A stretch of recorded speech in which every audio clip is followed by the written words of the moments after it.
I call on members' order of the day number 4. Sale and supply of alcohol. Sales on Anzac Day morning, Good Friday, Easter Sunday and Christmas Day Amendment Bill, first reading. Madam Speaker. I call the Honourable Kieran McAnulty. Thank you, Madam Speaker. I move that the sale and supply of alcohol, sales on Anzac Day morning, Good Friday, Easter Sunday and Christmas Day Amendment Bill be now read a first time. I nominate the Justice Committee to consider the bill. Madam Speaker, in a week's time, people will be going to bars and restaurants and the supermarket, and they will be able to purchase alcohol like any other day of the week. And then the following day, they won't. And then the next day, they will, and the following day, they won't. And the question has to be asked, why? Why is it that on Easter Sunday and Good Friday, there are different rules that regulate how alcohol can be served than any other day of the year? In fact, there are 3.5 days. There's Christmas Day as well, and there's Anzac Day morning. But given the proximity to Easter, I will focus on that. It seems that this rule is in place because it always has been. And that's not really a good reason to have a rule. On every other day of the year, the distribution of alcohol is essentially determined on health grounds. The rules by which a liquor licence is decided and the conditions under which an establishment can serve alcohol is heavily influenced by health considerations. But it's not on these days. If I wanted to go to the pub on Good Friday, I would have to buy a meal to have a drink. The same applies to Easter Sunday. Why is that? Why is it that hospitality workers have to concern themselves with monitoring what people eat in order to do their job that they are more than capable and highly skilled at doing every other day of the year? This bill, Madam Speaker, will address that. It is about the sale and supply of alcohol, and that's it. Easter is a Christian holiday. I am Catholic. I'm not a very good Catholic, but I'm still Catholic. I attend Mass at Easter and at Christmas. At no point in my religion, and in fact, the vast majority of Christian religions, does it prohibit you from drinking alcohol on Good Friday or Easter Sunday. I'm not going to eat meat on Good Friday. Would this Parliament support a ban on serving meat in this country on Good Friday? Of course it wouldn't. But exactly the same logic applies here. On Easter Sunday, when I leave Mass, I'll go home and have hot cross buns. Then I'll have lunch and I'll crack open a beer. I've done this every year since I was 18, and if I'm honest, probably a couple of years before that. But what is wrong with that? If these rules are determined on religious grounds, yet the religion that has led to the holiday doesn't prevent the consumption of alcohol, what is the logic behind this? There is none. I respect those that hold views that would lead them to not want to consume alcohol on those days. Absolutely respect that. But what about those people that don't hold those views? Why should they be prevented? The same goes for Anzac Day morning. There is a restriction on the serving of alcohol on the morning of Anzac Day.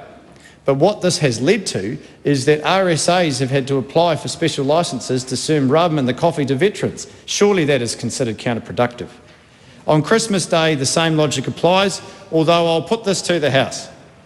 If members wish to send this to Select Committee and they have reservations about Christmas Day, I'm happy to negotiate. We've got to be pragmatic. I have no problem with it.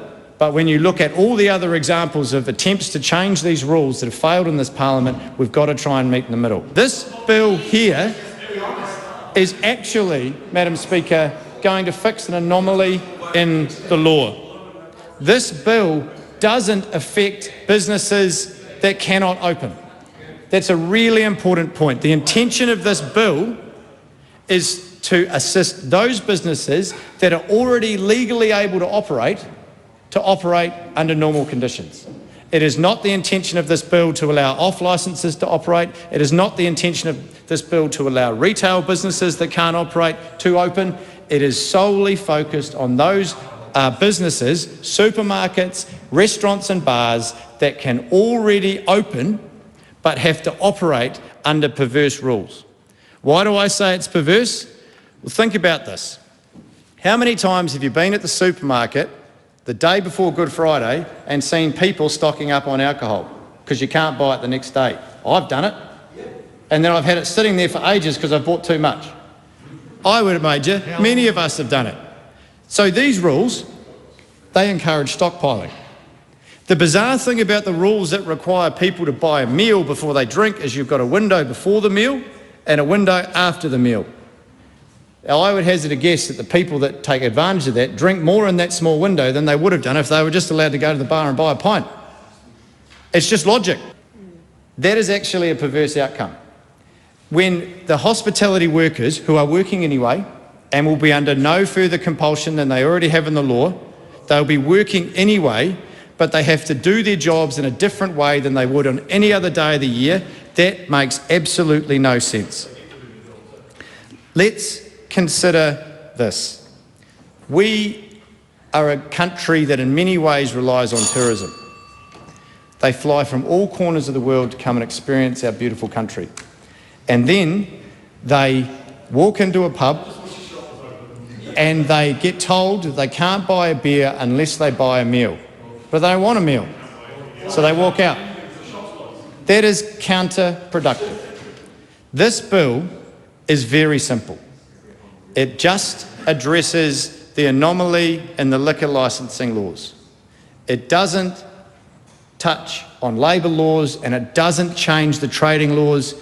That has been tried and it hasn't got there. It doesn't make sense that we will continue to operate in these bizarre circumstances where you can go to the supermarket, you can buy absolutely everything except a six-pack of beer or a bottle of wine. If they're already operating, Madam Speaker, why on earth can't they just operate like they normally would? This is a pragmatic change. It'll be welcomed by the hospitality industry, which have had a very difficult few years. It won't be opposed by workers because it actually allows them to work under the same conditions that they are trained to do every other day of the year.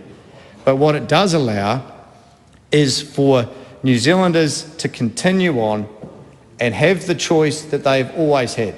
If they want to observe their personal religious beliefs, this country respects that and they can still do that. But if others wish to make a choice, they can do so that they would on any other day without undermining those people's beliefs or actually their own. Here is an opportunity for the country to have a discussion at committee stage that we've never actually had and see if New Zealanders think these rules make sense. I commend it to the House. I've determined that the subject of this vote will be treated as a conscience issue. In this case, I know there are members who want a personal vote and I'm prepared to accept one. This is the process we're going to follow. I'm going to put the question, I'm going to announce the result. At that stage, any member can ask for a personal vote.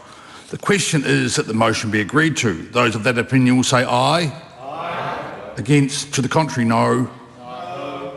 The noes have it.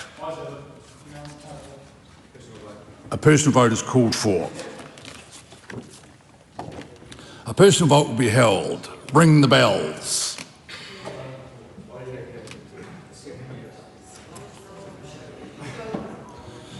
The ayes will cast their vote in the lobby to the right.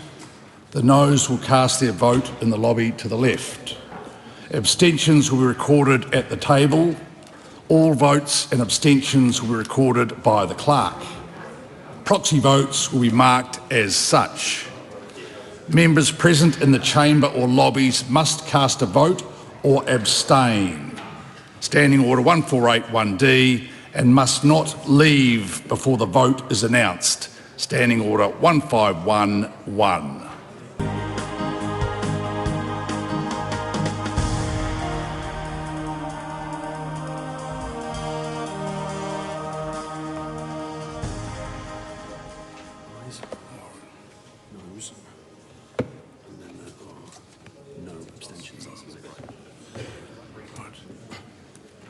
The ayes are 67, the noes are 54. There are no abstentions. The question is agreed. Sale and supply of alcohol, sales on Anzac Day morning, Good Friday, Easter Sunday and Christmas Day Amendment Bill, first reading. Unlock the doors. Unlock the doors.